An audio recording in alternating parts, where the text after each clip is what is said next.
Welcome to I Play, Therefore I Am.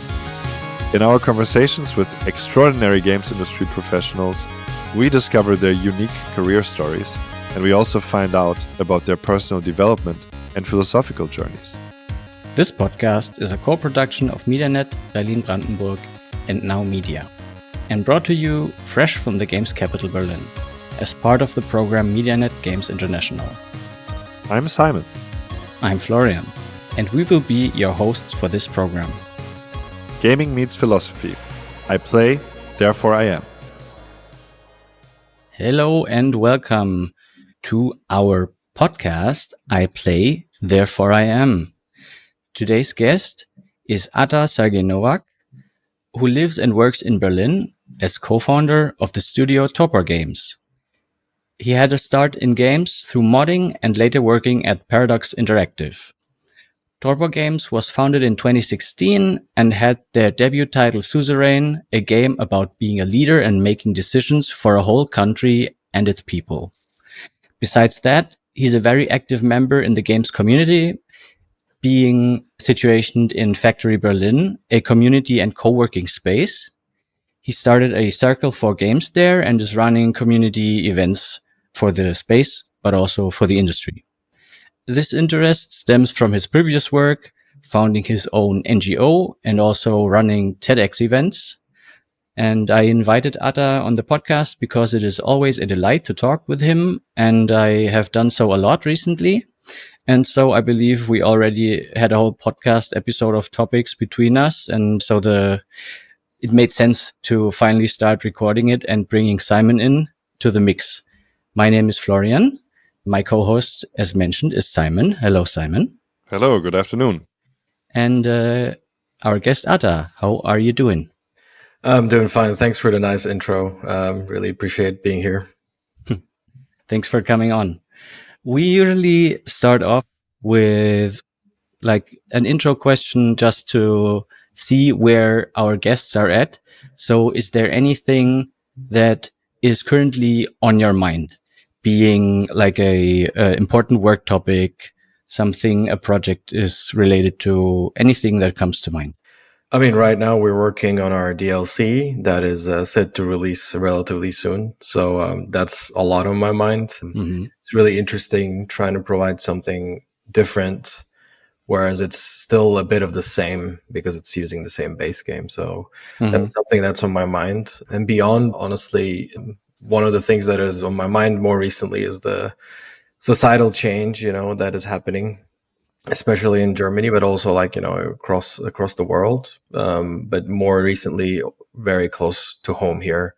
Mm-hmm. So yeah, that was one of the reasons why we started Torpor Games, and we wanted to talk about society through games.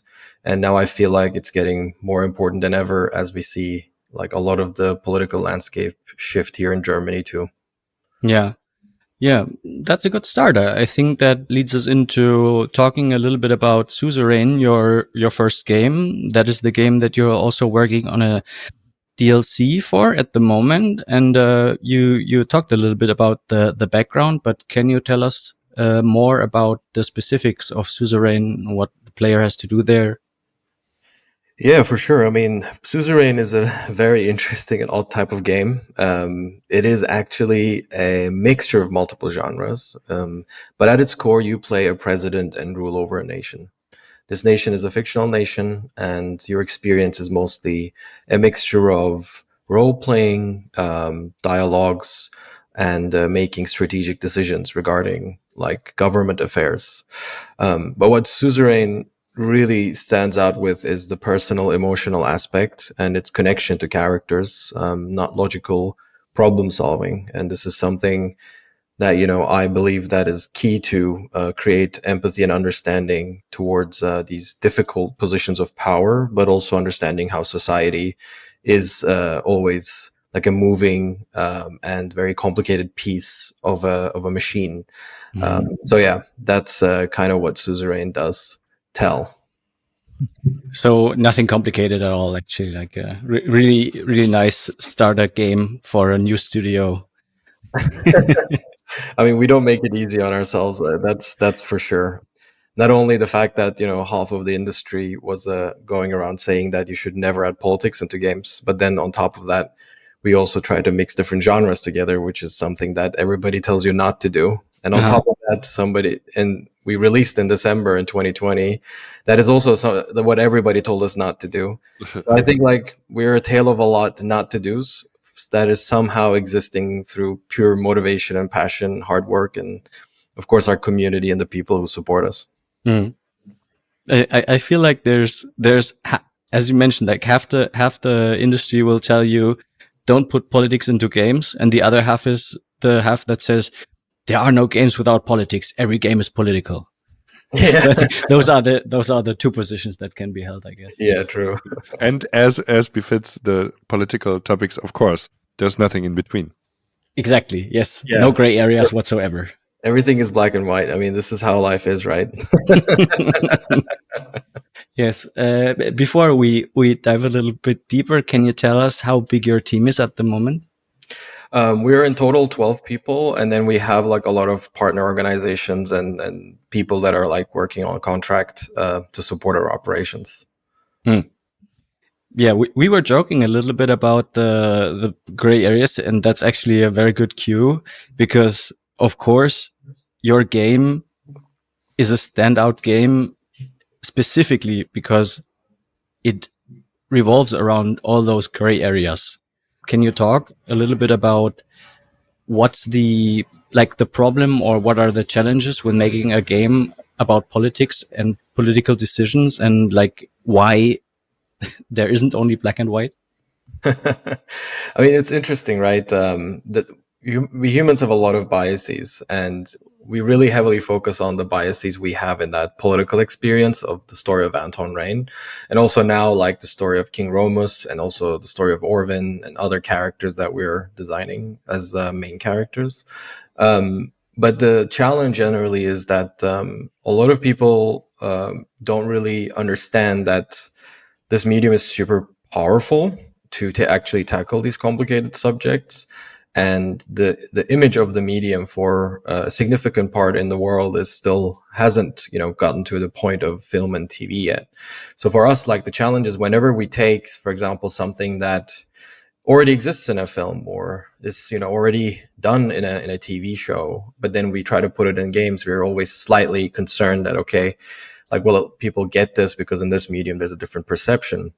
So there's a perception challenge. I mean, it was a bit scary for us to tackle certain sensitive subjects, but as long as we, gave it the right research, we represented it through multiple characters and viewpoints. And that's the challenge in our way of making games, which is multi-perspective political entertainment, which means that, we just don't put a single political opinion, we put multiple in, and we give the player the option to explore them. We do this to make the whole subject meta.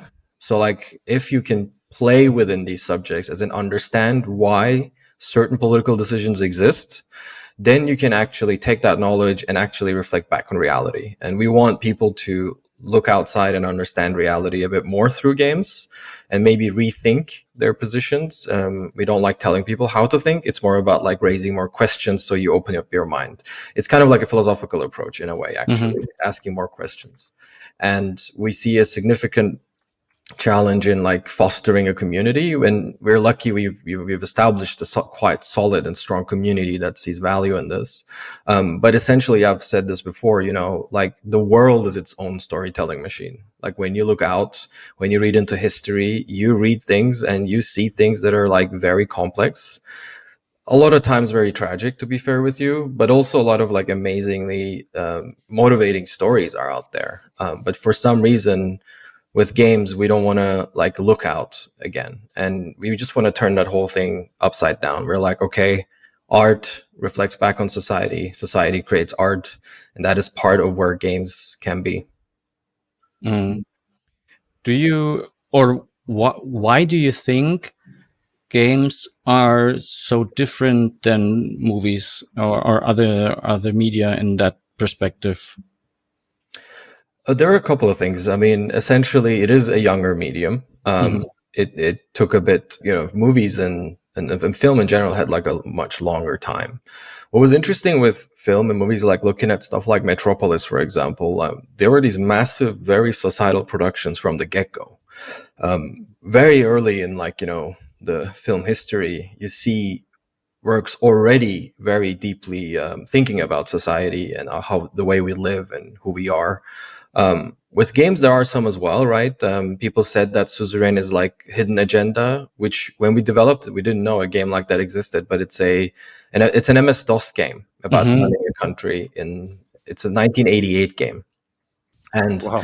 we were really fascinated by, and like, oh my God, some of the elements do like feel like Suzerain, because you're also at a table, you're also talking to advisors, you're making decisions, and we're a bit more emotional, and we're a bit more like, we have still a bit more emotion than that game, but it did exist. But for some reason, whenever like games became heavily commercialized, a lot of the taking risks regarding a stance or society has taken a few steps back. This is the thing we see in other industries as well, right? When there's a lot of capital and seriousness involved behind something, a lot of people don't want to take as many risks anymore. They don't want to have a potential, fallout because of something that they've said or happened, which is understandable. I know where that's coming from. There are a few other aspects as well beyond that, which is like a political and cultural aspect. We've seen that politics and some conservative parties specifically have used games as like a political tool to kind of alienate the newer generation from the older generation of voters, because they said, oh, games are violent, they do this to our kids. This was a way to appeal to their own voter bases. And this in turn costs the image of games as a mature entertainment form. And there are very few studios that dare to do, the stuff like we do. You need to be a bit wild, to be fair with you, to do this stuff. It's really a passion thing. It's kind of like, I look at it, it's as if like we're an NGO, actually. We might be a company, but essentially, the passion and energy is that of an NGO. We're just trying to make everything financially work still to make that big impact in many angles. So yeah, there are some of those issues there, and there are probably more that we can talk about, but yeah. You can add into it. I also wanted to maybe give a little take on it. While you were talking, I thought that I think there's a difference between games and movies, because there's a participatory element in games, right? And I don't know if you already mentioned that specifically. It sounded like not to me, but you want your players to be in the game long, essentially, for that's a success metric for your game, right? And like a movie is like 1, 2, 3 hours long, and you throw it at the viewer, and then it's like, then you've got your sale or your even if we're not talking money, you've got your view, your watch. You don't need ongoing watch time. That's not how a movie's success is celebrated. The ongoing time kind of happens in your head then. And if you're like, as a player, need to participate in political complexity, I think that's like quite the ask of the player, right? Like, but I think it's really great that you're doing this, because I think now is the time. I also got thinking about like, kind of you scratch that surface of kind of plurality, and I was thinking of spiral dynamics and kind of like integrating more plurality. That one character, one person, dare I say, any individual could hold multiple political views, right? And it seems like you're I will play the game. I haven't yet, but it seems like you're challenging that, and that's not obviously fun because in politics the fun game is to have a political view and then fight everybody else, and I totally get how you're building that in order to also subtly promote, let's say, or offer or raise the question of plurality to all potential players. Yeah, I mean, there are quite a few good points you've mentioned there. I mean, about player agency, it does add like this big factor that makes games, I think, the most powerful medium, in my opinion. Although, we're in the industry and we're a bit closer, so our opinions are kind of biased here, probably. But I think that agency, that does something to our brains. And I studied some neurological science at university regarding my translation studies, and I also looked at some neurological research papers regarding how our brain actually forms when we grow up and like what type of inputs change things. I mean, everything is super clear. The brain is still a lot like of a mystery, but we see that our brain is really dynamically grows and connects neurons. And it does this through experiences that, you know, we accumulate throughout life. And I think giving games and giving choice and having people experience something can be a super powerful way of wiring your brain to not just think of a single perspective, but really think of multiple perspectives. This becomes really complicated with political subjects, but honestly, you know, the human bias, the thing I mentioned at the start, is we have to oversimplify things because we're bombarded by information. This is the way how we operate, which then leads to a lot of problems because a lot of complex issues have very complex details and they cannot really be put into this like it's either that or this. It's actually, you know, if you have to be breaking it down, you have to spend time on it, but we don't have that time. So with our game, we try to say that, you know, you could express a wide variety of political opinion based on subject, could be, you know, be it the economy, be it welfare, be it the military, be it your constitution, be it your minority rights, and still have like, you know, an experience that resembles a real politician. And that is something that hasn't been done as much before because yes, there is that aspect that, yeah, the medium is not being treated as maturely, even though, you know, I would argue that agency makes it even more mature because if you are forced to accept what is given to you in a political context, if you watch a propaganda movie, right, then you don't have any option to change anything about the circumstances. But if you play a propaganda game, you could make the propaganda work for you, against you. You can break it down. You know, there's all these like, there are options. And I think options make things really interesting as an experience. It's also very challenging to produce, to be fair with you, because we have a lot of branching content and it gets really wild. But to the point of like political expression, one of the things that was important for us is to, how do these political leaders think and act, and why do they act that way? I mean, there's a reason why the world isn't like roses and butterflies, right? And we want to really go down to the core aspects of what are the obstacles that are making sure we don't get to that better world. Like what is standing between us and a better world, and what are the reasons? And that's why when the scenarios we created, like Swordland as a country, for example, we have a really complex scenario of like, there are factions, there are like, you know, the oligarchs that represent a lot of the capital. They've got a lot of power after privatization in the recent decades. We have the old guard that hold like institutional power, like the Supreme Court and stuff. And we have the political parties that are, you know, vying for power as well. And there are all these other things in the society that are between you and what you want to change about this society and this country. And I think this is important for us to reflect because, again, if we could have a better world, we would have. And so what is the specific thing that is blocking us from getting there? It's different power groups. It's different socioeconomic and political webs. And if you ever become president, you know, after playing Suzerain, you might be slightly more aware of all these things that are there in reality and how to really circumvent them. And also how certain authoritarian figures act the way they do, and, you know, how they, you know, appeal to their base, and how do they gain the power of some parts of society to oppress another part of society, because that's the way they function and that's how their political structure works. All these complex things we try to like condense into like a 10 or so hour experience, basically. And so that's the long game you're playing, that if ever a Suzerain player becomes president anywhere, they are going to be like a 2 to 3% better president. And that's how you're making the world slightly better. I mean, I don't know if it's like the percentage that can be quantified, but we had a lot of our community people who are like somewhat interested in politics say that if they ever become president, you know, they will do a better job thanks to the game. And it was funny how like whenever Boris Johnson was going through a lot of issues, like people were like mass tweeting like, "Oh, Boris Johnson didn't play Suzerain."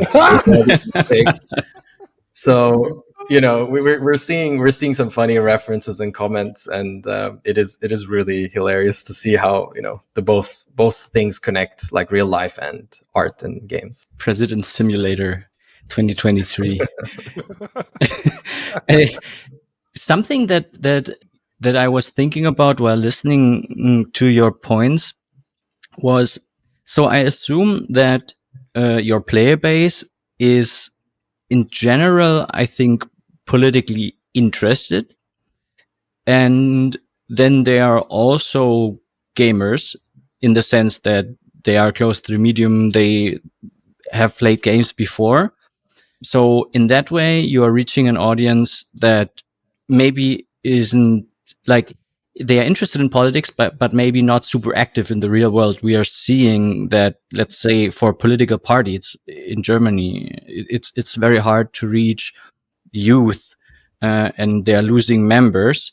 But then again, there's also politically active youth and people outside of the party system. Can you say, because I know that you gather information legally about your player base and you ask them a lot of questions because that's part of your development process. Do you have also the other way around of people that are very politically active but don't have that much of a way towards games or are not familiar with the medium, who have Suzerain as like a first gaming experience or choose the game specifically because it is about politics? That's a good question. So we see a couple of different things, and honestly, with a lot of information, it's you're still biased because you only have so much of the information. Truth is really hard to figure out, and I don't think we ever figure out what the truth is. We just get as many reference and knowledge points as possible. But there are some trends we're seeing. There are some things we're seeing. Regarding data collection, we generally just ask our community some survey questions. So we had a survey about the impact of Suzerain last year. We also sent that over with our Games for Change submission for that award ceremony into the social impact category. And we saw that like about 70% of the ones who contributed to the survey, which is about 400 people, I think, 300 or 400 people, were somewhat interested in politics, and 30% were very interested. A significant part was coming from developing nations, and the questions were quite interesting. About actually, we asked if they would want to be a political leader as well, or if they, or if they're happy with their current political leadership, and it was really all across the board a bit mixed. So some in the West, from what we've gathered, were very interested by the game because it showed like if the institutions and the systems were a bit worse, how different the world would be for them. So it opened the mind for some developed nation gamers, or like, people who enjoyed our game, to kind of think like, oh, this is what these other countries are going through. Mm-hmm. For the ones who are developing, they really felt connected that this represents their country. And they said that some of them, I would say nearly 50% like roughly says that, oh, I would never want to get into politics. This is like absolutely horrible. Like, this is so much pressure. This is like, it's insane. Like, people finish Suzerain and they're like, I need a break. I need to go on holiday or something. So it's a Dark Souls-esque political game. It's very so you have died. Yeah, basically, it's very rough. I think, and that's why people say it's maybe real politicians don't play Suzerain, because like they're going with rookie mistakes, whereas like Suzerain players have to like figure the perfect paths out and stuff.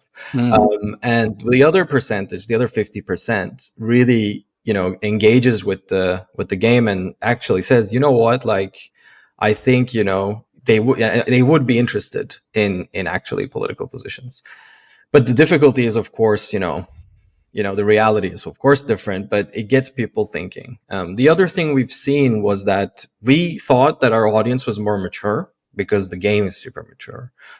And then we found out actually a significant part of our audience is between the ages of 16 and 30. So we have like a lot of young players. We saw streams where like teenagers who had zero idea about politics try to play Suzerain in like their in their room with multiple teenagers gathering and figuring stuff out, googling the political terms, like, oh, this means that, I don't think we want that, and like they were discussing. So we saw like a lot of interesting stuff happen because it attracts different audiences. It has that very attractive like strategy-esque look. it still has that strong, of course, like, dialogue component. So we attract like a bit of the visual novel crowd. We attract a bit of the strategy crowd. We attract like non-gamers because the subject and the theme is interesting and hasn't been dived into this way.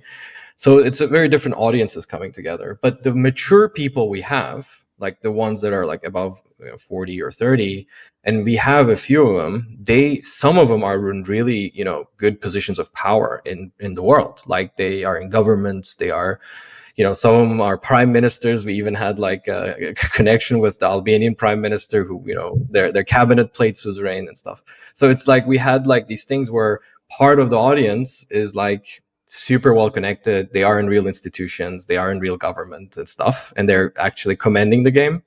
Like the chief economist of the US State Department, for example, was a Suzerain player and stuff like that. So like there's some weird like, connections that we saw. So it was interesting because they were really excited. Real politicians are excited by how to condense all this complexity into something that still is engaging as a story, but still like respects the complexity of that political content. And they really enjoyed that, and they really commended how well we simplify in a way where we don't like destroy the core argument. And other people really enjoyed because there isn't any political experience that has like a story and an emotional aspect to it. Because a lot of the strategy games, they look at politics and society as a numbers game. So like, if I, balance these values, then I will have the perfect society outcome, which is so unrepresentative of reality. Like humans, we're very emotional beings. Like, a lot of the time ego gets in the way of progress or resources or, like complex power dynamics in relationships. It's not the numbers alone that is the blocker. It's mostly the people that are, like the emotions.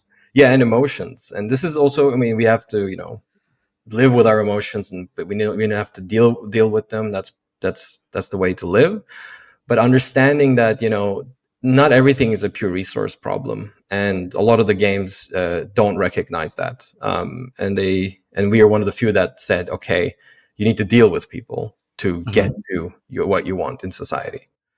What I was thinking about to even go a little bit deeper on this is, do you have any experience in this game being used in schools or in some kind of educational like setting?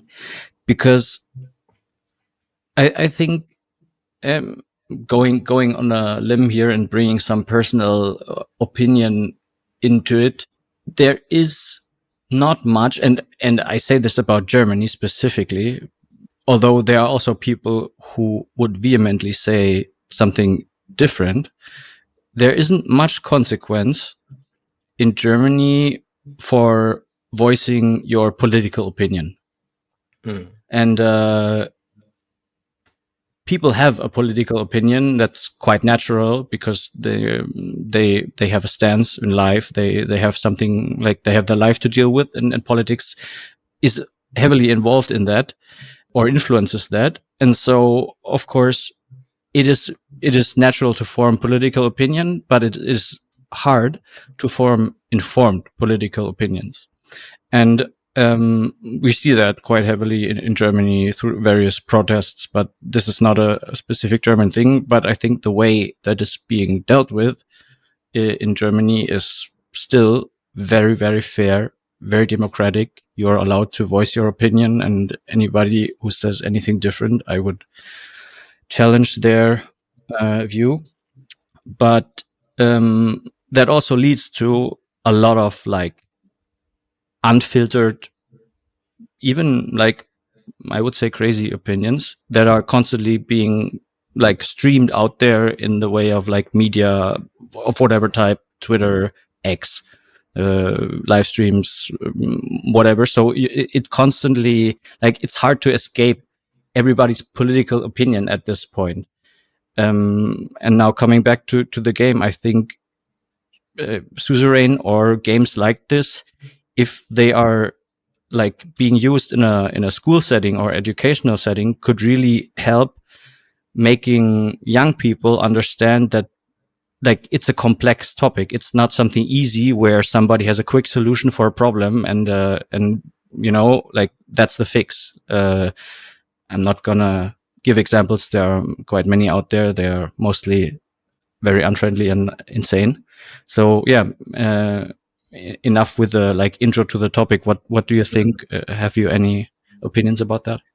I mean, I think that's the beauty of games, right? Like you can take something super complicated, you can condense it, and it has a weakness there as well. But the primary strength that it has that nothing else really has that is that you can condense ultra complicated things, give people agency, have multi-perspective content, which opens your mind in how you think about things and brings in different viewpoints in a very small experience that's like a couple of hours long. And I think that's a power that society hasn't harnessed yet. And I would go a step further, like, yes, there should be, experiences that people can play at school and discuss, understanding it is a work of art created by a certain group of people without an agenda. And I think that's the clear thing. Like our agenda is to raise more questions, and we're always open to feedback if, the way we deliver it has a certain type of, like insensitivity, or maybe we missed an angle. Until now, we've been fine. We covered hundreds of political topics, and it's the way we cover it that works. And the reason why I say I want to go further is that, yes, we could have a few games about politics at schools, but then we could have a few games about other subjects. Yes. Anything we can and want to learn at school or education, or not even, it doesn't have to be the youth as well.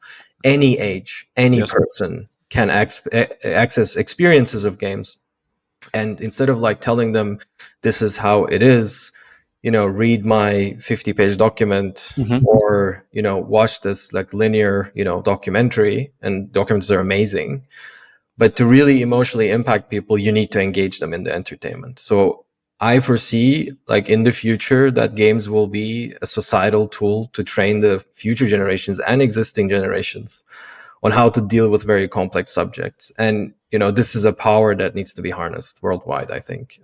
We saw it, happen with Suzerain at some universities where it was covered, where, media students played the game and discussed it with their teacher. And I was invited and I held a talk, and other schools as well. Some teachers requested keys, and they covered it with their high school students, and everybody played the game, and they discussed the different political expressions inside the game and what it does to society and stuff. And this is exactly the stuff that excites us. I mean, our journey started looking out to society and seeing that games are super powerful. The world has entered a quite strong transformation age. And, when we discussed Suzerain's concept, Trump was getting into the White House. And we were like, okay, the world is changing. These broken structures in our society are leading to massive change. And how can we reach the most people without corrupting ourselves? And that was like the decision behind founding a game and creating a studio that does multiples of these games, hopefully soon, and kind of have impact through media, because we think that way we would be the least corrupted out of the experience, because there is a problem with the existing political processes to make change. The barriers are not super low. The sacrifices are also high. I mean, I'm not saying people shouldn't do it. They should do it. We 100% support that. It's just that, we need to tackle these subjects from very different angles. And we decided to pick the creation of games as the most ultimate, like direct way to have impact on society. Yeah. Yeah, that makes a lot of sense. One thing that I wanted to come back to is you mentioned, of course, and we were talking about it right now, all the impact that games have, and you specifically mentioned your company, or how you understand it more like as an NGO. But of course, you said you have 12 people, you need to pay those people, you need to earn money with the craft that you've chosen. So I was very interested in how you set it up like this, because from our conversations previously, I always like talking to you because I feel you have a very keen sense of business and an understanding of the industry as well. And it always is fun to bounce ideas with you and see where you're at, because I'm not currently active in a studio. I'm trying to like work with many studios or many industry participants, and it's always good to have the insights from somebody who's running a studio. So I always found that you are a very like shrewd business person and you have a plan. And so this is I don't want to say like that there's a difference between what you just said and what you do, but I just wanted to make the point that I think you are very like aware of what you're doing, and it's also a business decision, and that impresses me even more because of course you are in a niche, but you know specifically what you want, I think, and also have a bigger plan. So how did you like choose your niche or your topics from a business perspective? Is there something that you can talk about? Yeah, I mean, that's there are a lot of topics there and what you mentioned. Definitely. So the interesting thing is, I was involved in NGO work before. Yep. So I ran Magna Carta, which was an NGO that focused on the issues of the youth, but also conducted research on the European Union issues, which is like youth unemployment, wealth inequality, religious freedom, a right to bear arms, all these topics we researched across the European Union and partner countries, and it was a really fun experience. And we allowed people to travel who never had the funds to travel, thanks to EU funds and our efforts, and we connected different cultures together. So I've had the NGO experience, and it was really enlightening. And I was always interested in these types of topics. When it came to ending that part of what I do and like starting a games company, I really thought that there are a lot of games that cover like country management. There are a lot of games that cover stories, and just there are not enough games that does the mix that we ended up doing. And I thought from a business sense, the games market has grown, it's like a massive industry now. It is the largest media industry, and a lot of the innovation in games isn't necessarily now discovering a genre. It's more about how do you mix what exists in a certain way and do it in a high quality that hasn't been done before. So everything kind of lined up. So the lineup was that I wanted to talk about politics, and my team and my colleagues were also super excited about the subject. But that execution, to execute the project, you need to be aware of your strengths and weaknesses. And our strengths and weaknesses lined up perfectly in a way where we also ended up covering that different connection of genres with this specific theme. And I think that is why, like a big part of why it worked as a business case as well. Like Suzerain sold 170,000 copies. For the niche game, it is a super high number.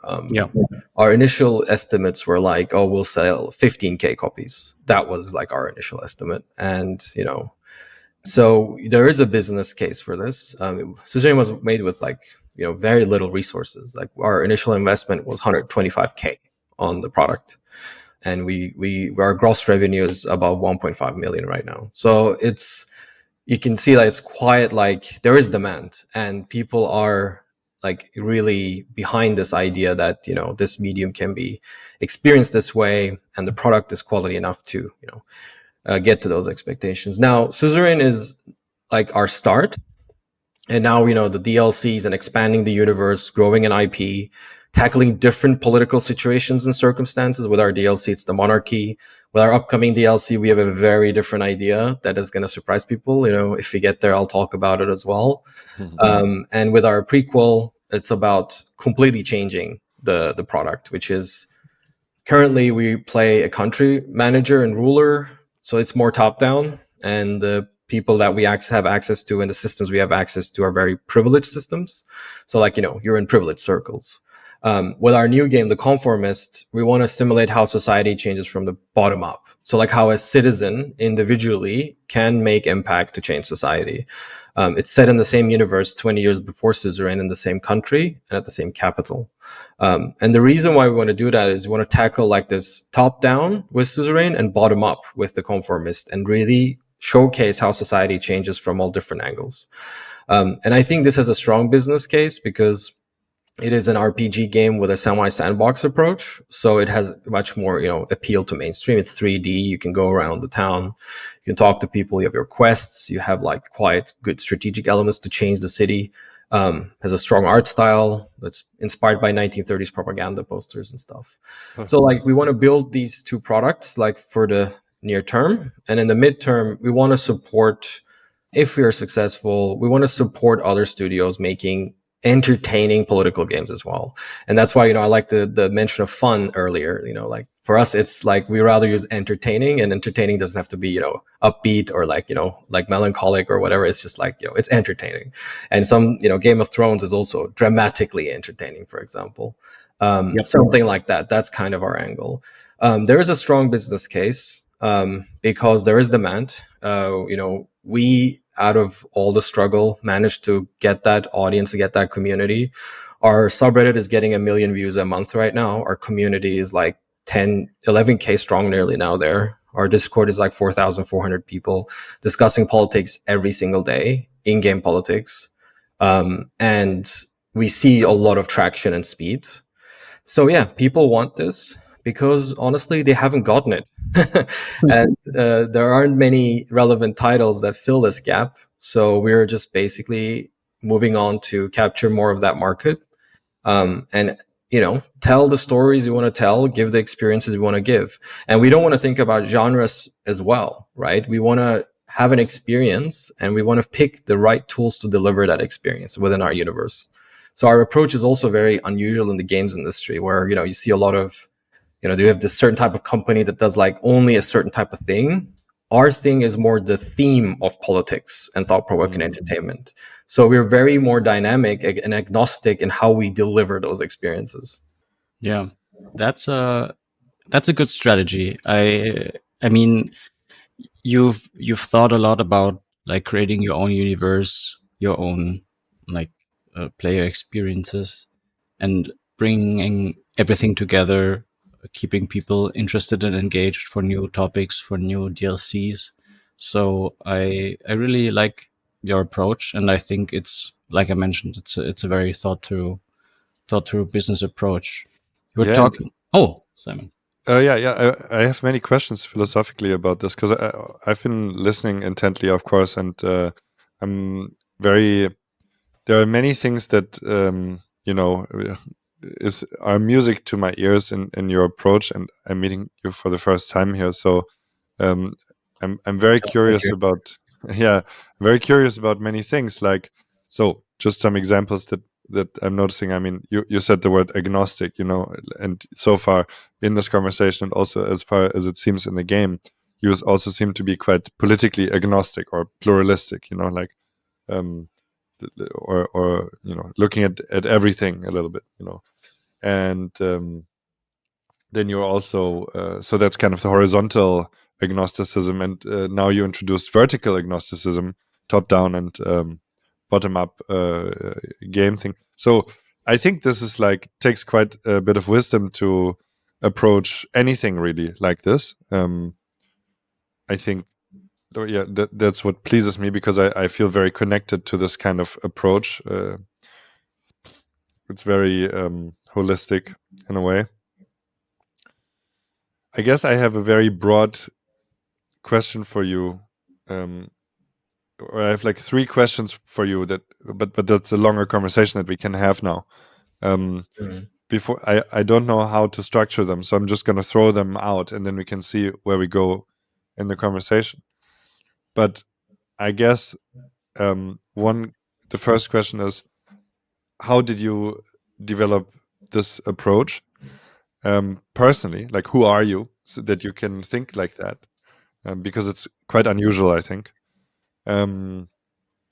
Company-wise, I'm interested in how you managed to bring this together with, like, bring this to other people, that they were willing to take such an unusual approach with you. Also, you mentioned at the beginning, ignoring all the common advice. I think that's also a very good sign, but it takes a lot of energy. Like, I think it's the correct thing to do in most cases if you have the energy. and the let's say commitment, or also the kind of chutzpah and the conviction that that kind of no, but we're doing a right thing. And so you seem to me you've got a cool, like, very purposeful thing going on. I'm curious about you and what influenced you, how you got here. It's As a pretty wide question. Yeah, it's a wide question, but I like how it connects. And we talked about how we operated, which is a bit more of the result of who we are. And I like that connection that you're making. And your whole game, I haven't played it. Every minute I'm getting more excited to play it, but it seems to be about characters, and I would not be surprised if, like, your company and and so on would also be kind of about characters, and like analyzing and using character traits quite well and stuff. Anyway, sorry to interrupt. I'm just very curious. Yeah, I mean, it's I'm thinking about, like, how the development progress from a personality perspective affects all this now. And I think so, like, a couple of things that are interesting about me is, like, I'm a dual national. So I was born and raised in a family that spoke 3 languages from birth. That's how, even as a child, I could speak English, German, and Turkish at the same time. My dad was German, my mom is Turkish, and I lived, like, most of my life in Turkey, actually. And this whole aspect was, like, I think, a key tenet of who I am, because my dad spoke German with me, my mom spoke Turkish with me, and they spoke English between each other. And automatically, I had this very different multilateral, like, thing going on of, like, communication and connection. So there's not only cultures clashing, of course, through culture, language, philosophies as well. Like, my father is a very thoughtful person, very philosophical person. It's interesting. His background is pretty vibrant. He was born 1941 in the city of Breslau, actually. And during the war times, the family fled west. So he went through that arduous journey of the destruction of the war, suffering from the things that this person had no relation to because of decisions of others and the circumstances, and having a really poor childhood, destroyed Germany in the late 40s and early 50s, trying to feed the family and all those struggles, that the people of that generation had to endure. And coming out of it as, like, a really, strong socialist, actually, in the West, and even dabbling with some of the illegal organizations in the West that had, like, communist ties, but then also being betrayed in those organizations and seeing some of the wrongdoings inside of the political spheres and leaving them and actually starting his own business, and then becoming, like, one of the largest audio hi-fi studios in Germany, in the top 10. And then moving to an early retirement at the age of 45, trying to pick a country to retire, and then picking out of France and picking Turkey, meeting my mom, and then kind of having that, like, starting a family there. So kind of, like, wanted to leave Germany because of his disdain of the very people that existed in politics that had connections to, the Second World War Nazi government. Because his position as a hi-fi studio owner, he had this thing of, like, dealing with very privileged people. And a lot of the privileged people in the 70s and 60s that survived the war have somehow some connection to some shady people that survived the war under the previous system. So he was very disillusioned, actually. These discussions were super interesting for me, because I was like, oh, here's a person who's trying to escape from Germany in, like, the 80s and 90s because he cannot take society anymore of how, how it is, which was a very unique perspective. And I knew that was not, the only perspective, but I thought it was like an edge case. And I thought that was quite interesting to hear his opinion. And then in Turkey, whenever, Turkey was going through its, and still is going through its transformation period from a, averagely solid democracy to an autocracy that is democratic. And going through that phase and, like, seeing all the people around me in Turkey wanting to go to Germany for freedom, like, for, living a life and being, well off and, like, experiencing democracy and, like, all these things. And there you have some plurality, some very different approaches. Oh my. Exactly. And it was fascinating because I was sitting there and, like, my dad on one side, my friends on the other side, And my dad be like, yeah, it's not that bad here. And I'm like, yeah, Dad, you haven't been in the 2013 Gezi protests, have you? Because I have been there. And it was really brutal. Of course, there are more brutal countries. There's always, the world is a big place. But from this singular human perspective, I saw these perspectives and thoughts clash because of my environment. And so part of being multicultural and being raised multiculturally, and it leads you to multi-perspective thinking, because you constantly exist in a world where different perspectives and ideas clash. And especially if you have this diversity between, okay, Turkey has some Western values due to its, republic and its history, but it still has that strong influence of the East, and the culture of Islam in general is present. So it still is different when we compare it for something that I got from the German side of my family and relatives, and these sides got together, and the German Turkish family gatherings were amazing because it was such interesting communication going on, and somehow trying to find the middle, and people I know, even those who couldn't speak each other's languages, like my grandma on the Turkish side trying to talk to my grandma on the German side, but none of them could speak the same language. So they were communicating in smiles and hand gestures and stuff like that. So I've experienced this different perspective, being between different perspectives. So I think that's an important factor. Yeah, I can jump in there quickly because I think it's so fascinating, and I'm having goosebumps while you're telling your story, because I think being born in the middle is how I would sum it up. Into the middle, is also with the trifecta of languages. I think makes it very clear, and I think we're going to see a lot more of that. I mean, if I'm thinking about Berlin and people dating here, often in between languages, and or across languages with English as the connector, and very interesting that your dad was born in 41. My grandpa was born in 42. And my on my mother's side, and they were Transylvanian Saxons, and so they also had to the flight from the German flight from east to west.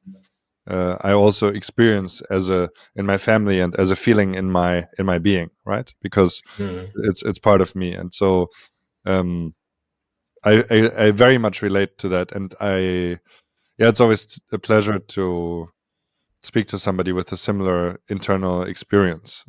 It's not the same, but I'm like a German stranger in Germany or something. It's a very strange feeling. I'm not quite off it, and I'm also not quite off anything else. So I'm only off the middle. I'm only off the in between, and it's a funny place to be, but that's why I'm so curious, because I relate a lot to it, and it brings a lot of certainly a lot of suffering. I would say it's very confusing when it comes to belonging, but I think now in my early 30s and stuff, it actually brings unbelievable advantages and wisdom. So I feel quite blessed these days, and that sounds like a really impactful perspective as well, because I agree with this identity of being in the middle, not being of something, but having that part in you. There are advantages and disadvantages to all those types of identities and experiences. I think people who are in the middle are just more prone to see things from the outside, because they are in that certain Venn diagram of observer of multiple inflection points. And there's a wider debate that we can go about human society. I mean, but that would open up a big subject. But I would still touch up a bit on that civilization and the settlement is something that occurred at a certain point in human history, and there are records of how people socially and politically behaved when they weren't settled, that they were just moving from one place to the other. And I think, I'm not a professional in this, I'm not an anthropologist or something, but, automatically one of the thoughts that comes to my mind is, if you don't have a permanent home and you're moving from one place to the other, from one lake to another river to another forest, and you just keep on going, I think it just wires your brain differently about how to think about the world. I think settling and civilization and, borders and, these constraints and then conflicts of borders, are very connected, because people settle in a place, they own that resource and territory, and they have to protect it. Whereas, like, if you freely move from one place to the other and just, use whatever resources are available, and, the world has a lot of resources, there are like other things not to worry about that we have to worry about today, because we live in a world where, the sense of country and the identity of state in politics and human minds, as well as, of course, capitalism right now, are very dominant. And we quickly forget, and this is why I love history, is that when you look back, it's very different perspective, very different values, very different symbols of human nature. And that's why I love, breaking those existing knowledge points and be like, okay, how was it, 10,000 years ago? And how did people act and behave? So yeah, there are a lot of these things, and, that's it's a very interesting discussion point, that one. Yeah, indeed. Yeah, so thank you for sharing this part of your story. I was very curious about it and resonated a lot with it. And I think it answers to a good degree the "who are you that you're doing this" question. Of course, I'm sure there are many more conversations to be had, which makes me curious about, well, it's a rare perspective, right? So how did your process of like founding a studio or deciding to make this game in particular, I don't know what came first for you exactly, but maybe you could tell us a bit more about how you work as a studio, how you work as a team, how you work with your co-founders, and how you made a decision to take such a complex game. I think this middle is so complexly like suspended, in between, like a ball held by multiple strings in the middle of a room or something. It's a balancing act, very much so. And I'm always curious how to, let's say, recruit to such a case, the case for no case, the case for philosophy, the case for the middle. Yeah, that I would be very curious about that. Gathering and like starting the idea and gathering the people are like one of the key challenges of anything. After graduating from uni and working on a couple of the game projects, I was in a period of like figuring out what I want to do.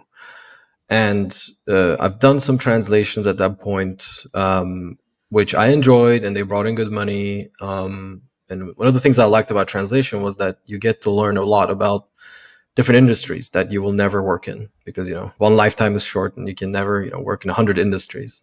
But in translation, it really allowed me to learn a lot of different things, which I enjoyed. But I felt like there wasn't like the spark that I needed in that industry. I was also very lucky to have been invited by that opportunity I had to reject, to be invited by the translator of Erdogan, to be an intern, and then also kind of help them out in those translations of Merkel, Erdogan, and Davutoglu back at the time in Turkey. Wow. And I rejected that because of my dream to make games, because I had figured at that point that that is not the life for me. The life of creation is something that I wanted to be a part of, and I'd worked on multiple game projects before, so it was really good to learn from others in other projects. But it was time for me to be like, all right, I want to do my own thing, and I want to get a group of people who see that, and they want to also put their own thing in this common objective. And of course, the whole thing with the NGO, the events I worked on with Creative Coffee and TEDx, that gave me that event and like organizational management skill. And the translations gave me that communication skill. The game projects I got involved in, gave me the very basics of game development. So a lot of these different things fell in place, and I thought games would be the industry where I connect all of the experiences I had. And yeah, you think that, but like, how do you get it to it, right? Like, a lot of people have ideas. Ideas are like abundant in society, and we have a lot of great ideas that vanish as well. So for me, the difficulty is like, how do I get something? The idea, though, also came really weird, as in I was thinking about what to build, and it really hit me that this complexity of having an emotional story about politics with actual deep perspectives and role playing involved didn't happen before. But I thought that, I was saying this to myself, and, we all talk, in our brain, we have that inner monologue maybe sometimes where like we're thinking things, but without validation, none of the things really become real. So it's when you talk to others or write it down and share when things change. So I immediately reached out to one of my closest friends, Ilke, who was studying at the Cologne Game Lab at the time.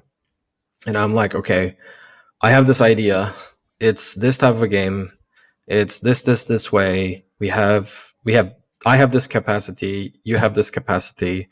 If we cover our weaknesses and like focus on this part, I think we can maybe make it. Like, tell me, am I crazy? Or like, what do you think? And he was like, actually, this could work. And then we started like suddenly concepting, and then we got another friend in. We said, hey, we have this idea.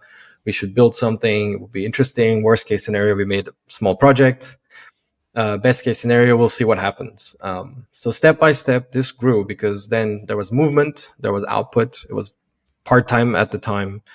But each step of the way, people started giving to this idea. And I think because there were no financial resources and it was just like this hobby project, but the theme and the meaning was interesting, that people actually devoted themselves to it because there was not an expectation of monetary gain. It was more about expression. And step by step, we suddenly, saw that, an old composer friend of mine joined, James, and then Ipek joined as the character artist. And then suddenly, Özgün joined as the technical like programmer, and like we had a small team. And from that point on, it started getting serious. It's like, how do we produce this? How do we sell this? Like, what are the steps? Like, it's getting real. Like, it's becoming something. And then the entire process of how do you deal with limited resources to make something work, to eventually get the resources you need to finish it at high quality. So that aspect was incredibly difficult. Like, a lot of talking to people, a lot of, communicating the goals, the wishes, understanding that, people have a job. They maybe might not have a time to do something some week. And then vying for those resources. And, we got our publisher investment from Fellow Traveler, which also is a crazy story because, I basically moved from Turkey to Germany in 2018 with the dream of making this a reality. And I took a list of 20 or so publishers and we eliminated and we found the best ones.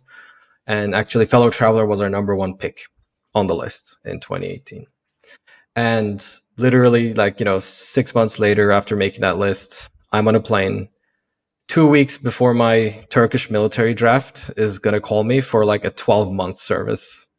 I get on the, sorry, 1 week before, not even 2 weeks, 1 week before. I get on the plane and I just leave with basically no money. Like I had so few resources. I find a quick job working at Arvato, which does content moderation for Facebook, which was one of the most difficult jobs I think mentally that I've ever heard of. I didn't experience that many jobs, but it's very difficult to work there. I kind of used that to buy time. And end of the year, the GDC lottery invite came in, and we still couldn't talk to the publishers. Back then, the whole email pitching wasn't as popular as it is post-COVID. So it was hard to find emails even.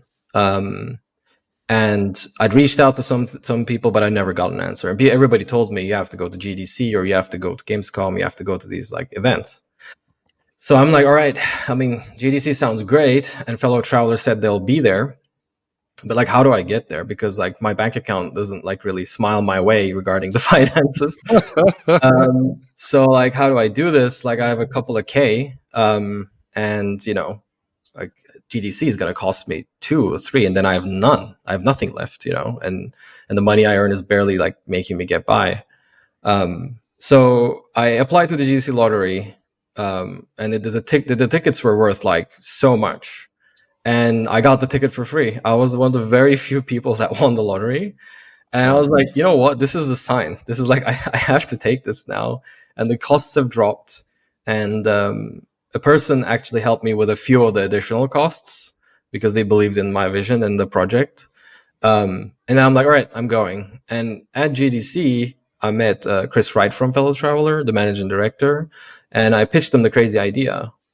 And 19 of the other publishers and investors had said, if you make a political game, you will get like 20 to 30% Steam rating because people will fight over politics and they will say, oh, this is that way, that is this way. The developers are biased, or like, this is all, wrong or whatever. And they said like, that's why they won't fund it. A lot of them said that. A significant part said like, this type of entertainment won't work with this much text because it's expensive to localize. I mean, it is, but also that people want a strategy game. They don't want, all the dialogues here. But Fellow Traveler, out of all of them, was like the only one that really understood like what we're trying to do and saw the true passion I had when pitching the project. And they decided to sign with us. And and after that point, I really started saying, okay, all the people who worked on the project will get some parts of the funds as like a compensation. Of course, we didn't have unlimited resources, so we couldn't fully compensate everyone, including myself. But we gave a token of the appreciation of the work that was done. That was enough for everyone. And then we started to professionalize and get salaries going, get the company fully founded and going and everything. So in July, when we signed the contract in 2019, I had, and I talk about this publicly, it's nothing I'm ashamed of, but I had a minus like 2,000 or so in the bank account. Mm-hmm. So I was like in debt when the signature came in from the investment for the product, the 100 back then it was like 80K, which then increased to 125K. But yeah, so I was in a very bad position, and when it came, it was like crazy. I couldn't believe it. I was like, okay, I rolled like the greatest die of my life, and like it worked out for a bit more. Let's see what happens next. So that's the amazing experience and crazy experience of going through those roller coasters, going through those difficulties. And when you look back, it's the people that were there for you that are the real heroes, honestly. And my mom and my dad always supported me, but also our angel, Denis, was always there.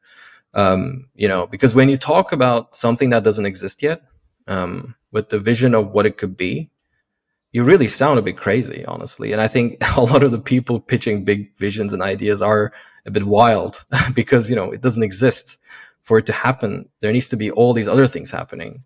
And the people who see it that early and believe in it, I think are the people that really deserve recognition. Nice. People who use the correct singular form of dice are my friends. So I wish you all the best from here on out, because your English grammatics is great. Nice story. Crazy. Amazing story, Ata. It's very inspiring.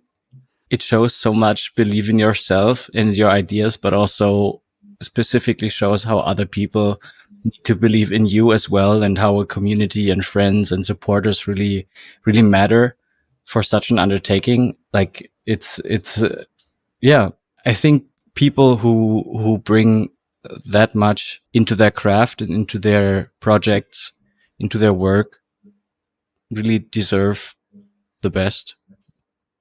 And of course, the world is a sometimes harsh place, as you know, so there are no guarantees, but if I can wish it to somebody, I think that's definitely you are one of those people. Oh, thank you so much, Florian. It's very complex, and this is why I admire any art in a different way, because the odds are stacked against you, and you need a lot of energy. You need the right people, the right time. A lot of things need to really click. That's why whenever I see any type of art or any project that people embarked on, I really enter everything with such a high respect. It could even be something that I don't personally find engaging or enjoying due to my personal preference of entertainment, I still like, I respect that, because the amount of effort and energy that are behind those works is quite admirable. And people don't do these things to have a monetary gain either. It's a pure expression form. It's really important to balance the business side to make things work still. And I think that's the challenge a lot of artists and creatives face. And due to my experiences in organization and event management, I always was a bit more acute in those things. And so that's how we came to circumvent a lot of the potential pitfalls of having a startup and making such a complicated game. But of course, it's also the relentless energy and effort. My co-founders Ilke and Özgün are also my high school friends, and man, that's crazy. That's so cool. And they've left their lives, and Özgün was working at Avanade, like Microsoft's larger software consultancy company, and left a very top position, like a lead position in that corporation, to come to Berlin and just focus on this and make sure this keeps going. And Ilke as well, after graduating, just said like, let's do this. And part of it, of course, like I maybe am a good pitcher and presenter. I don't know, that I think has an impact probably. But the other part of it is like, the message is bigger than me. And I think I always wanted to work and do things that are bigger than me. And, I didn't want to be corrupted or engulfed by this egocentric human approach of power. And I wanted to collectively fight for something. And that's why we also want to make a business case, because in our society that is heavily business driven and capital driven, we need to also make a financial case for this. Mm-hmm. So not only do we need to make a social case, we also need to show that this can make amazing money. And so it's like a challenge on all fronts. But I think by doing that, we have like the chance to really push the boundary and push the limits and really become like one of those things in the world where like, okay, political games, Torpor Games, and it's this few amazing people that, are going wild with these ideas.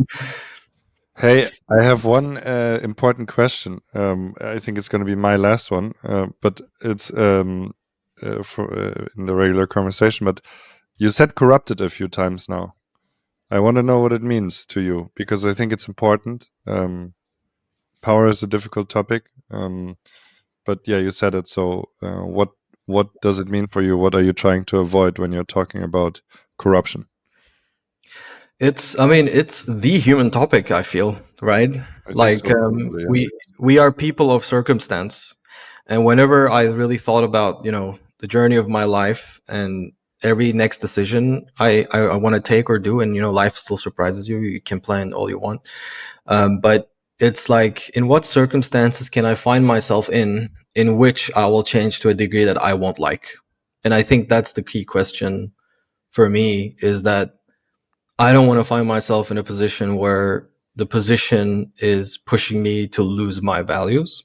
And as a managing director of a corporation, I do have to make decisions sometimes for like, the operations and the greater good of sustaining something, which, in a world where the money would go to the right places, and, and many times it does, but a lot of times it doesn't, I wouldn't need to be pushed to these situations. But these are reasonable occasions, so it's kind of like an adequate and acceptable human condition of, we might not have the finances for, X project or X feature, so we won't be able to have this many people that we want to have, for example. This is like a very okay and understandable thing that everybody agrees with. The things get really complicated when you have, like, you're in charge of a much larger operation with larger stakeholders, and you really start becoming this like being of circumstance. And that is why also, like, in our games, we talk about corruption a lot, because we want people to go through those experiences where being corrupt sounds nice in that moment because you gain something.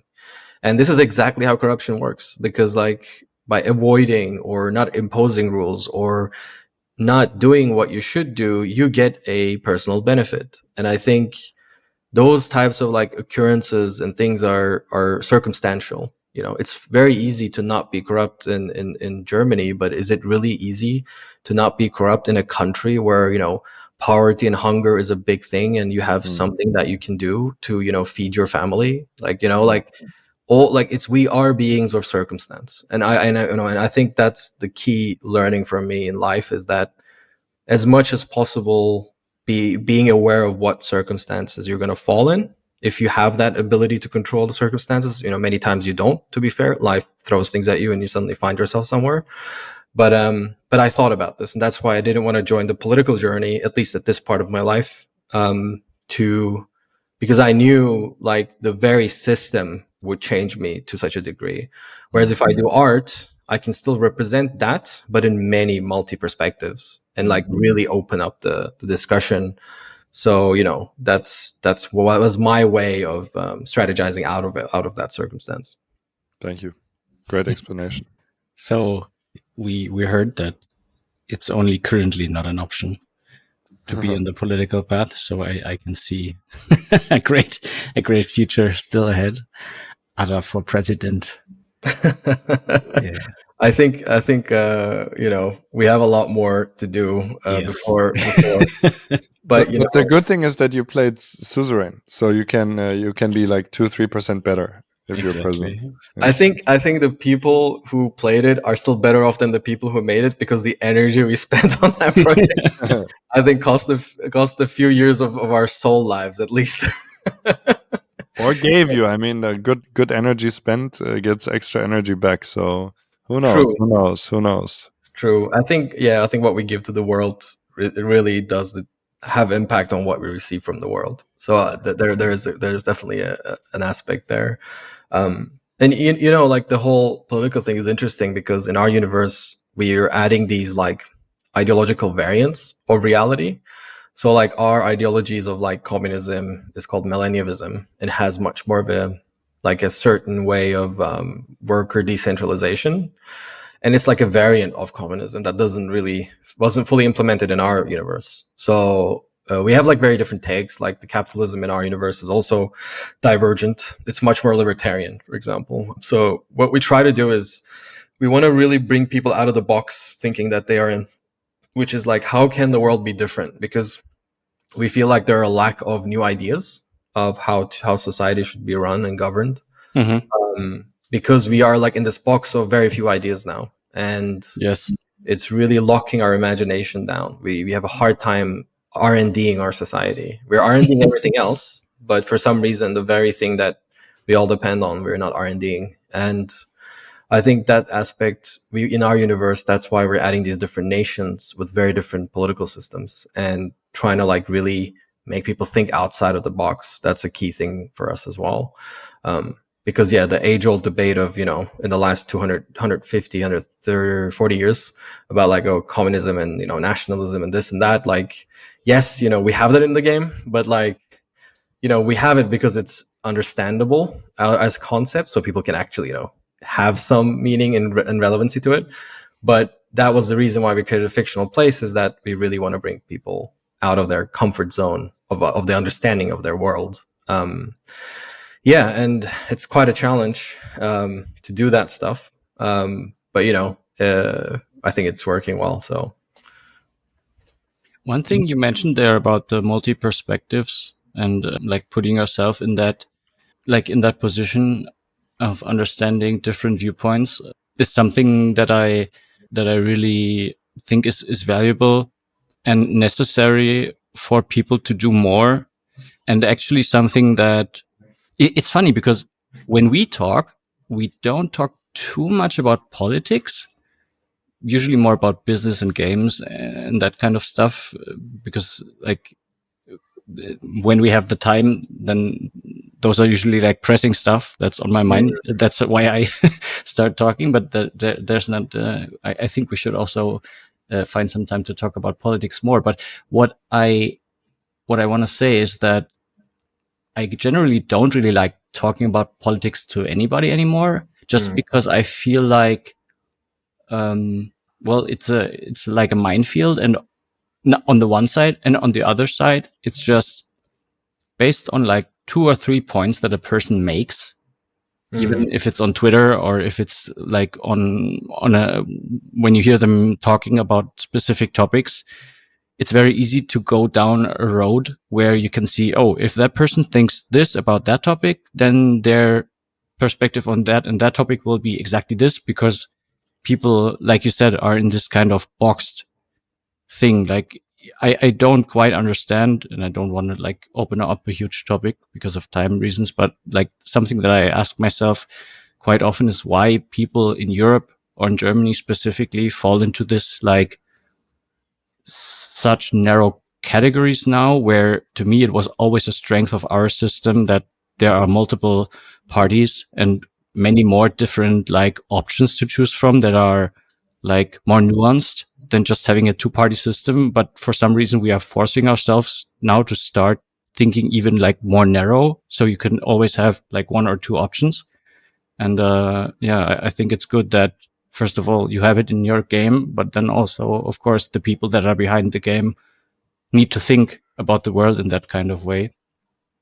Yeah, I think it's a situation of circumstance in the world. I mean, we are very small parts of a very complicated societal structure. When you remove the nature part and just like look at human society from a political science perspective. And I think one of the things that why our game is also in this Cold War-esque universe is because it represents a bipolar world, and we're trying to like actually increase the polarity of our universe even further, because like in the Cold War era, there were a lot of proxy wars, and there was a lot of upheaval, there was a lot of issues for that period for sure, but at least there was a different convergence of ideas and very different variants of how to run society. And some of it was, of course, violent. Some of it was less violent.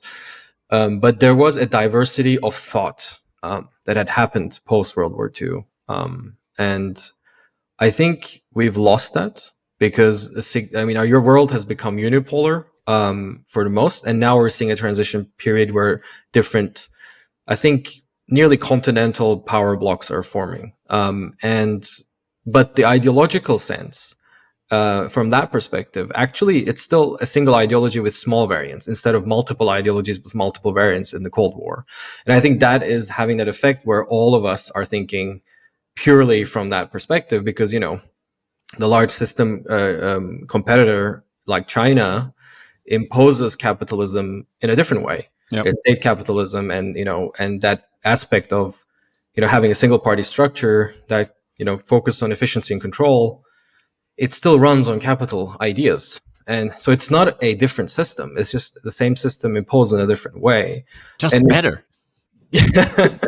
Yeah, and it's that's, for some, I think it is there. They would think like that, and this is the interesting thing about multi-perspective thought. There are some people who would support any system, and it's just circumstance does that. And I think that's why the interesting thing is if you want to have a world where different ideas converge, like media is a very powerful tool to raise ideas, and I think that's what we try to achieve.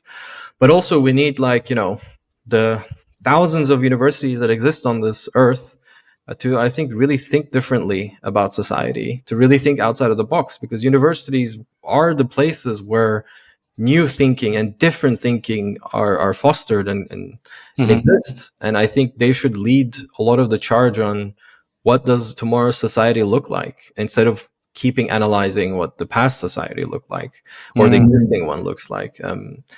And this is a huge subject, it's a world subject. So I think it's like a podcast of its own. Yes. But I'm really interested in this because the existing system also has its flaws, right?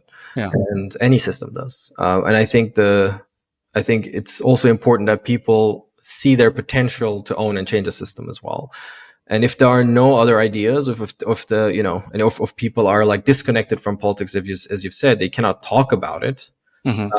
That really makes it even more rigid There's less flexibility now. There is less desire to own your circumstance because, I just want to get by. I just want to have my life and this and that, because every time I talk about it, it can create a negative atmosphere and stuff. Yeah. But the very problem of individualism, I think, in society we face now is that it disconnects us from each other. Mhm. And I think the discussion of politics is also that it disconnects the understanding of another perspective, because people's political opinions form through those experiences that they had in life and the people around them and the circumstances they were in. And we need to understand that as a society. And currently in Germany, and this is a big topic as well, what we're seeing recently is like a lack of understanding and a lack of problem solving regarding our values. And the system can't take care of the people. And then in a democratic system, people can then take power to then, change the resources of the system to their benefit. And we need to really analyze these things. And I think games are amazing tools to do all of this. Simon might kill me now, but now we have to come to an end. But I have like a super like curveball question now, and I hope there is like a not super long answer before we get to our final like essential questions. I'll try to keep it short. Like when we talk, it's often so like in depth and it's so serious topics that one question that has been on my mind throughout the whole podcast is, what does Ata do for fun? We are in the entertainment business, and the making of there is no fun here. It's just making entertainment. Yes. Perfect answer. That's what I wanted to hear. I mean, what do I do for fun? I like traveling. Mm-hmm. I like going to historical places that interest me. I've been to Genoa recently because I love the Merchant Republic history. So I went through like all the historical spots there, Florence and stuff. So I really love like doing those trips. The year before, I went to Granada, Malaga, and Cordoba in southern Spain, and explored like the convergence of Arabic Islamic and Christian culture specifically in that context. And I thought it was fascinating to see the convergence there and what remains, of course, of that. Yeah. So in my fun time, I love to travel and discover pieces of history that interested me as a child and also as an adult. Other than that, I do have the amazing pleasures of Berlin around me of, good nightlife, good clubs, and good people, a lot of artists who, just know how to enjoy life. I sometimes tend to overfocus on my mission and my reason of being in this role. So it's really good to be around people who also in Berlin, enjoy the city, and I just like get drawn into them and just follow. And then suddenly I'm in some fun environments and art galleries, or I'm on a boat, down the canal, or, in a club. So it's really nice to be in this vibrant atmosphere. And I do play games still. I play Paradox games still. I love Crusader Kings 3. I love tactical shooters, which, I worked on Squad a bit, and that's a tactical shooter with a lot of teamwork and communication. I enjoy that game because of the objective-driven teamwork aspect it provides. And I think, that, and also the big story games, like stuff like The Witcher 3, or... I love the Fallout series as well. All the RPG games that have a lot of story but expression as well. So those are some of the things that I try to do for fun. Nice. Very nice. Very nice indeed. And very good segues into our final set of questions. Maybe this reappears in there. Also, I want to say, at this point, for the record, many conversations we could have had, but haven't had due to time, about community, about games itself, themselves, modding, and many things in your history. Maybe another time. For now, I would invite you to a wonderful game of essential questions. We can do it kind of quick fire. You're invited to that. If you are compelled for long answers, then it's your freedom. It always starts with the very simple and trivial question of one, what is the purpose of your being? Oh, that's a heavy one to short fire on. The, that's a very interesting one. Like I really, well, I'm really interested by the idea that deciding what to do is deciding what not to do. I think that's like such a fundamental aspect of choosing what we do, because we eliminate all the other things that could be without. So for me, I think going through events, going through translation, going through localization, and going through all these other things and other game studios developments, it's and then like landing on the spot of like, yeah, I choose not to do those. I choose to create entertainment that makes people think and reflect and have empathy. And I think that's my reason of being for now. I have some other cool side ideas as well, but as I've said, that focus and then the idea of like, okay, if you have a focus, you let everything else by the side as much as possible. But within that focus, I really am a big believer of ecosystems and creating a better world than the one you have. And so you're leaving behind a better world. And I think that's why I also believe in like giving back to a community and giving back to an ecosystem and providing just like, what I didn't have. Because in our startup and especially game startup journey, we had a lot more difficulties. We had more lack of information, less opportunity to get mentorships, less funding opportunities.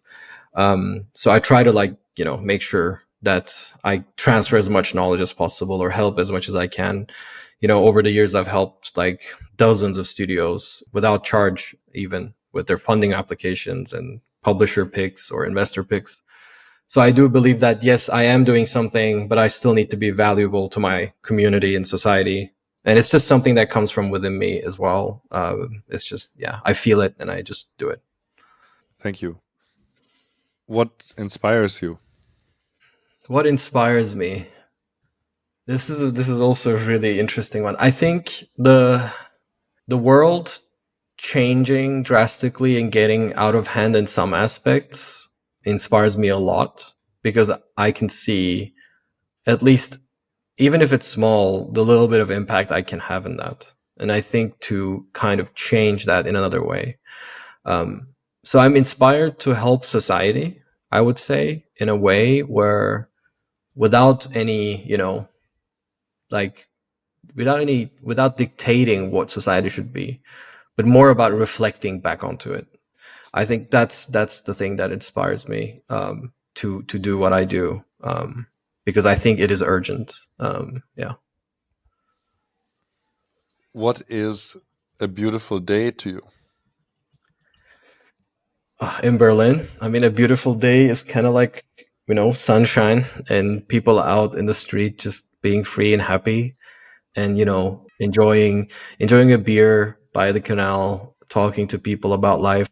And I think it's really a specific special feeling I have here. I do miss the sea sometimes, but the canals here are doing the trick. So it's kind of like a good compensation method. But yeah, it's the simple pleasure of enjoying the nice weather, the nice people in the city. And a beer. Yeah, I agree. I agree. What is the change you want to see in the world? There are a lot of things I want to see in the world, but they're not realistic. So I think I want people to be more thoughtful, more compassionate, definitely, and like have empathy. I think empathy is the key word for this century, and I think keywords for our societies. Because without empathy, we won't find a way forward. We will keep clashing against each other in different social groups.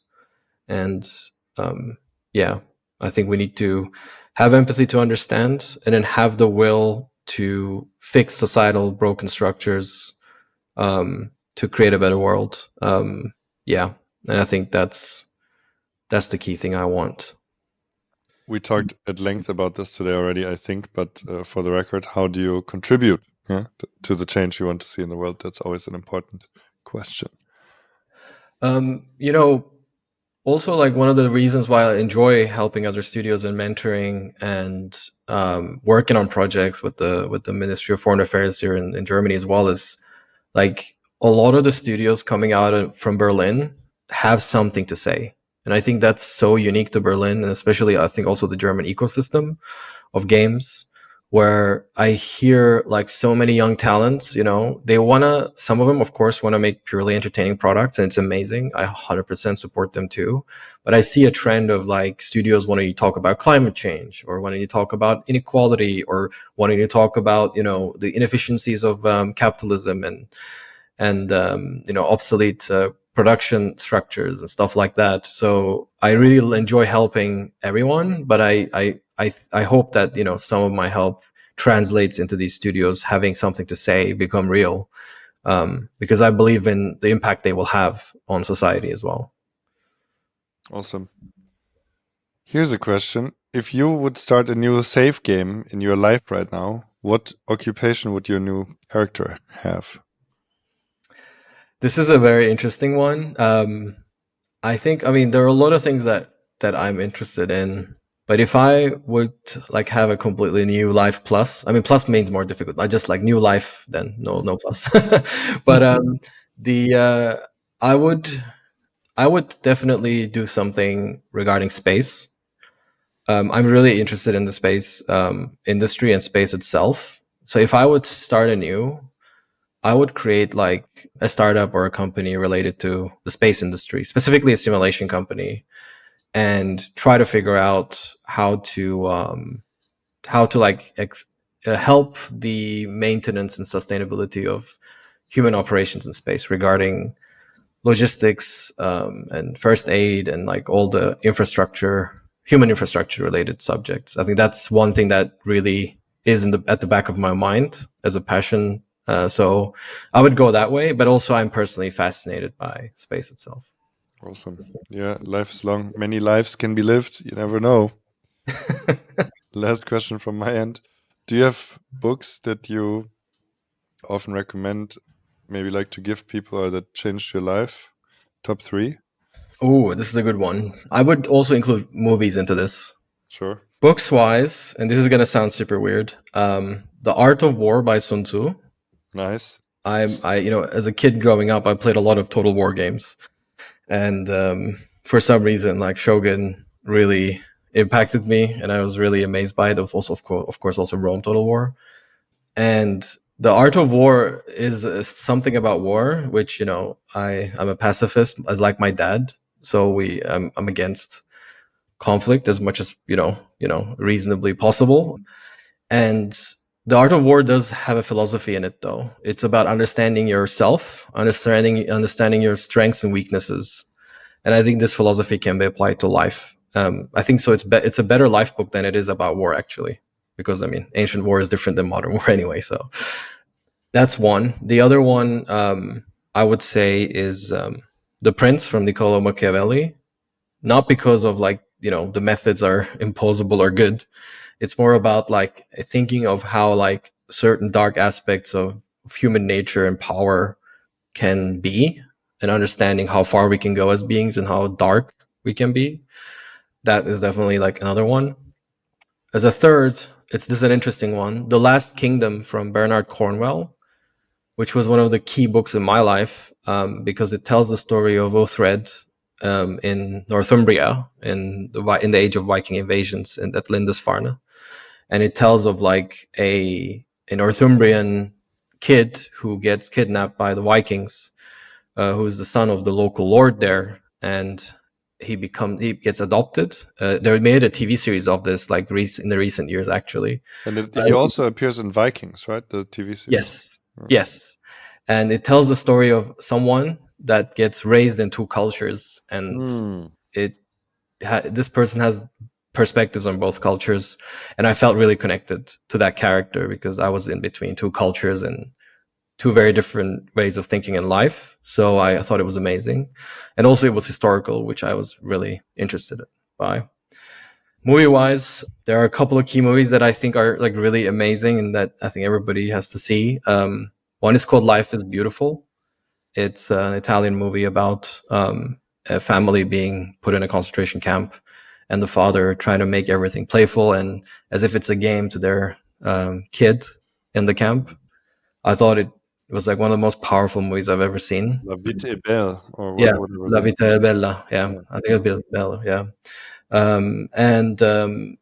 I would say Goodbye Lenin is another one that I think is immensely powerful about having an ideology, having a way of life, and then like dealing with how other people live in their code. And it's a German movie. I think one of the best German movies, Goodbye Lenin. Yeah, and the third one, if I could pick any, I would pick like The Conformist from Bertolucci. It's also the name of our new game. Aha. It talks about Italian fascism and how darkness descends on the human soul whenever you're oppressed, both architecturally, mentally, socially. Yeah, those are the three. And if you one comment about the books, have you ever read the Tao Te Ching by Lao Tzu? No, I haven't. Okay, highly recommended if you like Machiavelli and Sun Tzu, then Lao Tzu with the much softer Tao Te Ching. Recommended the Stephen Mitchell translation. Yes, hereby recommended to you. No, thanks.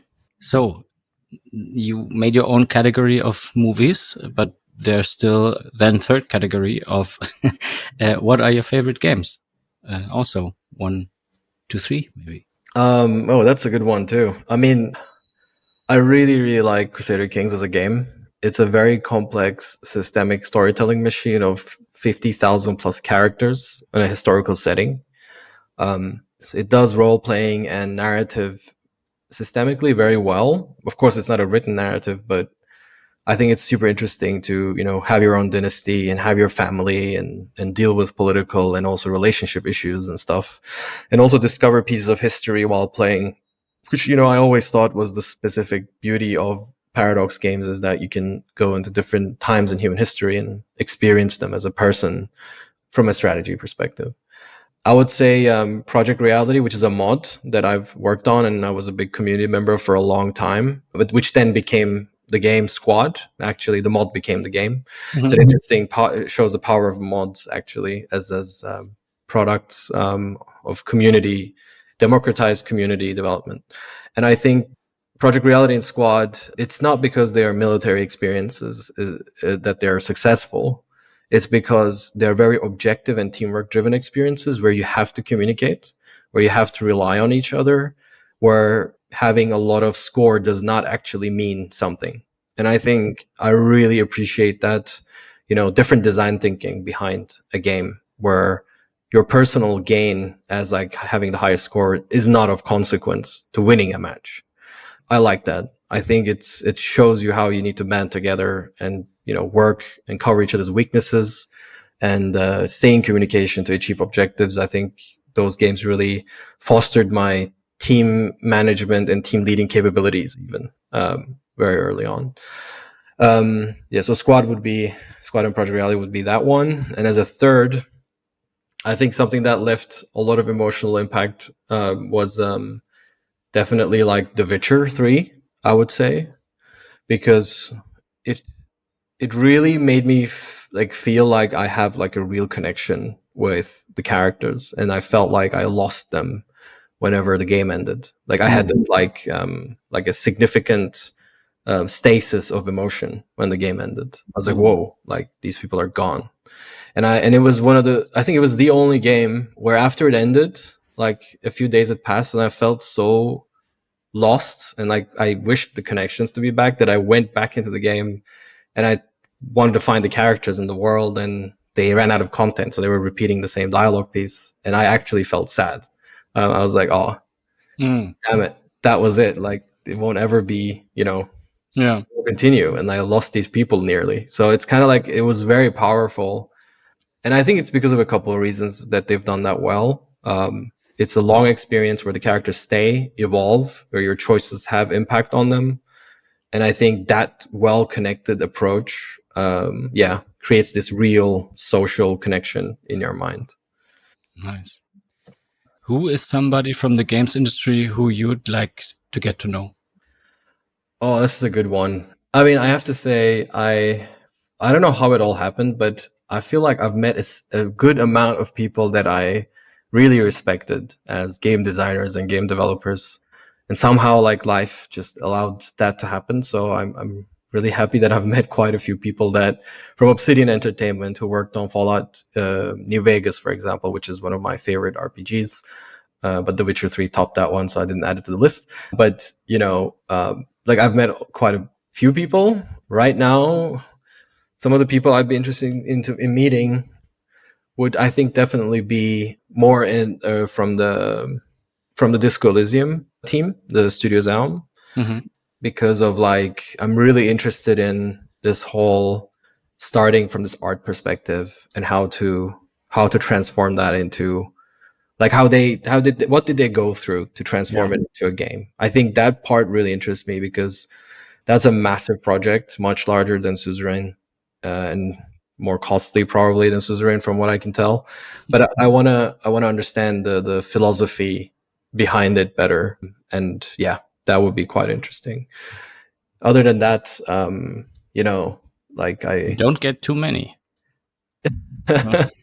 This is not a top 3 list. Yeah. Okay. Yeah. So I would say that would be the one that currently would interest me. Yeah. All right. Actually, we will make ourselves a little task to try and connect you to somebody, and I think I already have a way of connection in mind. That's our internal like meta game for the podcast. Thank you. Who is someone you know who you would think that would be great on the podcast? Oh, this is a good one. So does this person have to be from Berlin or Germany, or can it be international? No, it's an international. I mean, they should have a connection to games because that's like the overall topic, but no, could be. I think one of the persons I did a panel with was quite the wealth of knowledge and information and very good perspective was George Zeitz or Zeitz, I think. They were at the Obsidian, and I think they have a lot of knowledge and understanding of games and very very real challenges as well. And I think very very good person. I had multiple panels. I thought was very an expert and very wise, and a good person to have on and philosophize and think and talk about experiences. I think super interesting. Yeah. And the last question, where can people find you and your work? People can find me on, I mean, by the time I say X or Twitter, like a lot of things are going to change by the time people hear this. So I'll just say LinkedIn at this point, I guess, for myself, like LinkedIn, Ata Sergey Nowak, and you can see me. And I'm probably one of the only people on earth that has that name combination with the surname. So you will find me. It's AtaSergeyNowak. The company is called Torpor Games, Torpor Games. We are, reachable at www.torporgames.com. And all the game information, everything is there. We also have a very vibrant Discord you can reach through the website, and a very large subreddit community that is blowing up. So feel free to join. And if you want to support our games and everything, you're welcome. We really want to create like a larger IP movement, as well as, promote the thought-provoking entertainment aspect of our work. Nice. That's an interesting way of putting a maniacal like mindset. We want to create an IP movement. Cool. Ata, thank you so much for being on the podcast. Thank you everybody for listening. Thank you, Simon, as always. And until next time. Thank you. Goodbye. Thank you for having me. Goodbye. Bye.